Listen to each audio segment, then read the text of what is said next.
मुख्य मंदिरात अभिषेकासह भस्म आरती, धुळ्यात भव्य मिरवणूक संपन्न। याबाबत वृत्त असे की धुळे शहरातील पांझरा नदी किनारी असलेल्या पंचमुखी मारुती मंदिरात श्रावण मासानिमित्त 4 ते 7 ऑगस्ट दरम्यान विविध धार्मिक कार्यक्रमांचे आयोजन करण्यात आले असून या कार्यक्रमाची पूर्ण तयारी झाली असून त्यानिमित्ताने आज धुळे शहरातील नृसिंह मंदिरापासून 4 ऑगस्ट 2024 रोजी सकाळी 9 वाजता कलश यात्रा काढण्यात आली।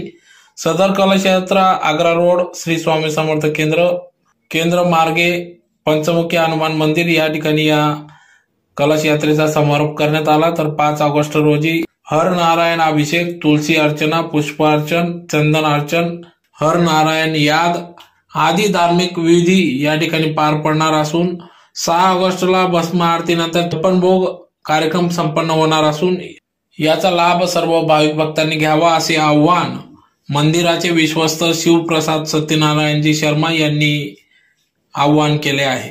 या कलश यात्रेनिमित्त या ठिकाणी हिंगलाज माता न्यूज चॅनलचे संपादक राजू भावसार पेटेवाले, सपत्नीक रुपाली भावसार यांच्या हस्ते या ठिकाणी पालखी पूजन करून कलश यात्रेचे पूजन करून महाआरती करून या कलश यात्रेस प्रारंभ करण्यात आला। तर रस्त्यात कैलास अग्रवाल यांच्या वतीने सपत्नीक आरती करण्यात आली, पुष्पहार अर्पण करून अभिवादन करण्यात आले, तर भव्य असे स्वागत देखील करण्यात आले। या कलश यात्रेत महिला वर्ग मोठ्या संख्येने सहभागी झाले होते।